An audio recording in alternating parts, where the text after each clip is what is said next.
کرتا ہے۔ پھر دوسری بات انہوں نے یہ کہی کہ کلمہ پڑھنے سے پہلے میرے نزدیک مبعوث ترین جو دین تھا وہ اسلام تھا، لیکن اب محبوب ترین جو دین ہے وہ دین اسلام ہے۔ اور پھر آخر میں عرض کیا یا رسول اللہ صلی اللہ علیہ وسلم مجھے آپ کے نام سے چڑ تھی، اور لفظ انہوں نے پھر مبعوث بولا، لیکن اس وقت میری کیفیت جسمانی یہ ہے کہ میرے نزدیک اس کائنات میں محبوب ترین جو نام ہے وہ نام محمد عربی علیہ السلام،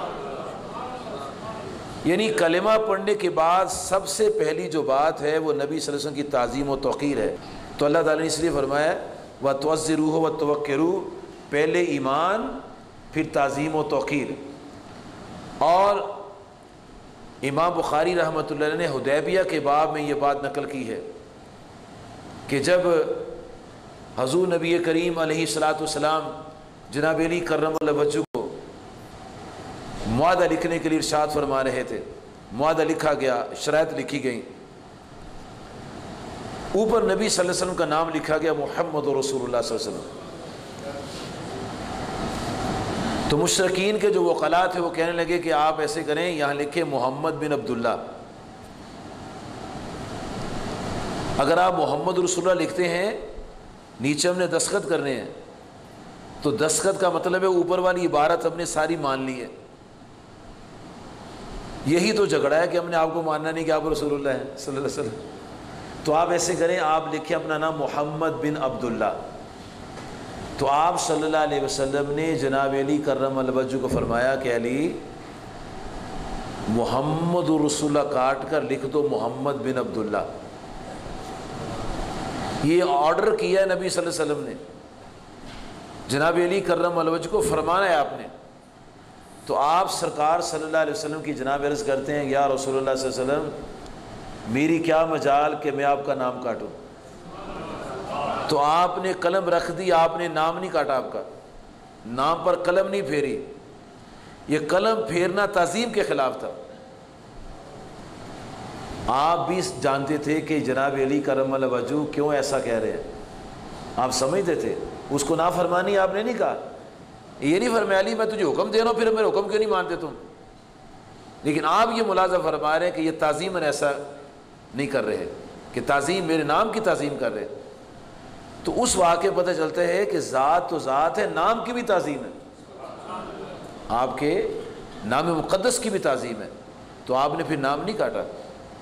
اچھا یہ تو ہو گیا نام۔ اب اگلا سٹیپ جو ہے امام بخاری بیان کرتے ہیں، اور سہیل جو وکیل تھے قریش مکہ کے، وہ کیا منظر دیکھتے ہیں کہ نبی کریم صلی اللہ علیہ وآلہ و صحابی مبارک وسلم نے جب یہ معاہدہ مکمل ہو گیا، تحریر ہو گئی، دستخط ہو گئے، کمپلیٹ ہو گیا کام، تو پھر آپ نے وضو شریف فرمایا۔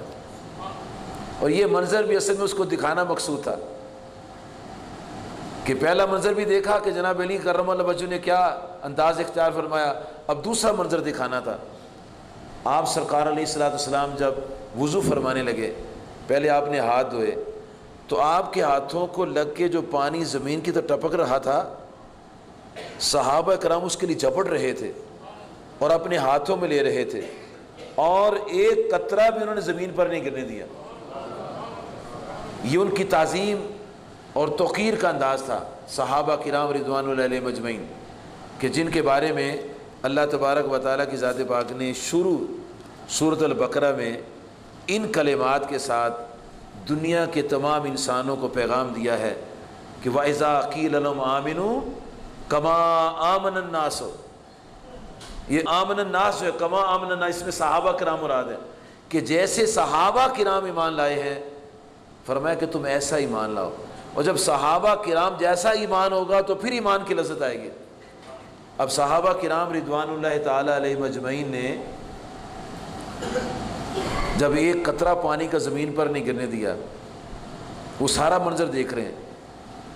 اب جو آگے تھے لوگ، وہ آپ کے وضو کے قطرات جو تھے وہ اپنے ہاتھوں میں لے رہے تھے اور اپنے چہروں پر مر رہے تھے، اپنے جسموں پر مر رہے تھے، سینوں پر لگا رہے تھے، جی سر پر لگا رہے تھے، زبانوں کو لگا رہے تھے۔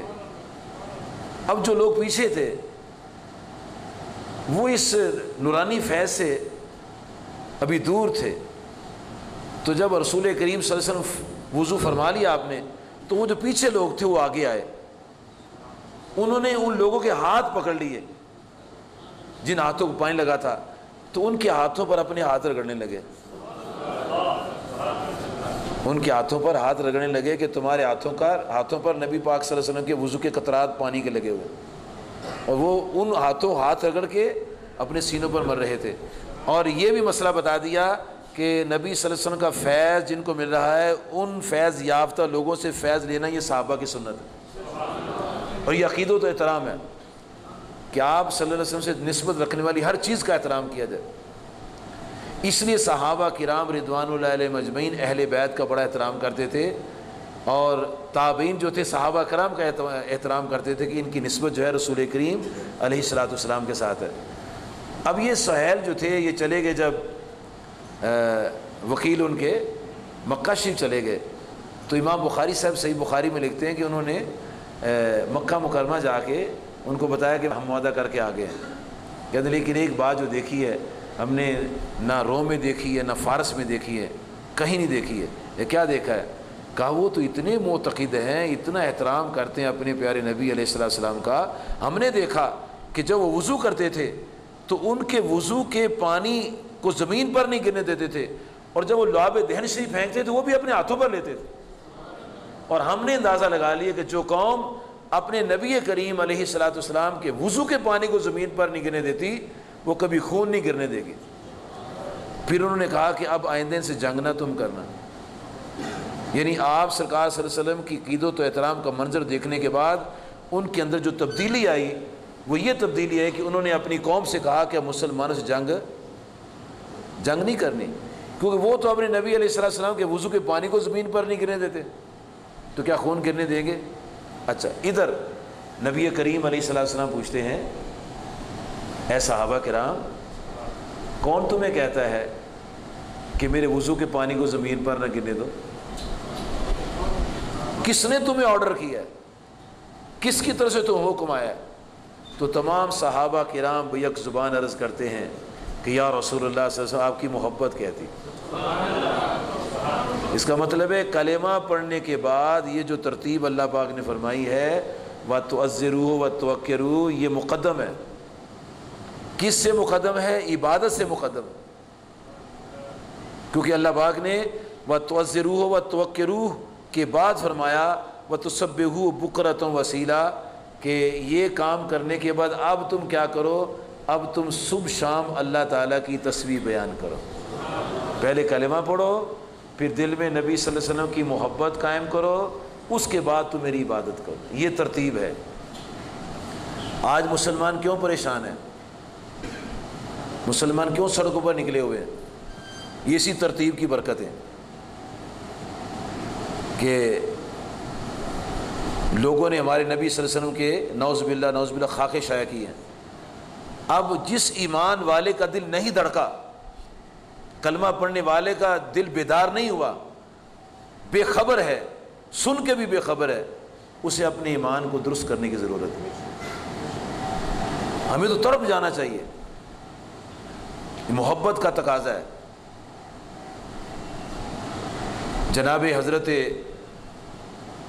عمر کتنی عظمت و شان کی شخصیت ہے، اور ان کا نام ہی ہے فاروق، حق و باطل کا فرق کرنے والے۔ بڑا مشہور واقعہ آپ نے اکثر مساجد میں سنا ہے کہ جب ایک منافق اور یہودی کا فیصلہ نبی صلی اللہ علیہ وسلم نے کیا تو یہ منافق کہنے لگا مجھے یہ فیصلہ منظور نہیں ہے، فاروق اعظم رضی اللہ عنہ کے پاس چلتے ہیں۔ تو دونوں، پہلے تو یہودی اس کا منہ دیکھنے لگا کہ کیسا مسلمان ہے، اپنے نبی علیہ السلام کا فیصلہ نہیں مان رہے۔ اسے کہا نہیں، چلتے ہیں فاروق اعظم رضی اللہ عنہ کے پاس۔ تو پھر وہ دونوں امیر المومنین حضرت فاروق اعظم رضی اللہ عنہ کے پاس آئے، اور یہودی نے عرض کیا کہ اے ایمان والوں کے مجاہد، اے مومنین کے سردار، تمہارے نبی صلی اللہ علیہ وسلم نے فیصلہ کیا ہے، اور فیصلہ میرے حق میں کیا، یہ کلمہ پڑھنے والا نہیں مانتا۔ تو یہ کلمہ پڑھنے والے کا نہ ماننا توہین تھی نبی صلی اللہ علیہ وسلم کی، تعظیم و توقیر نہیں تھی۔ تو فاروق اعظم رضی اللہ عنہ نے اندر سے تلوار لائے اور تلوار لا کے اس کا سر قلم کر دی۔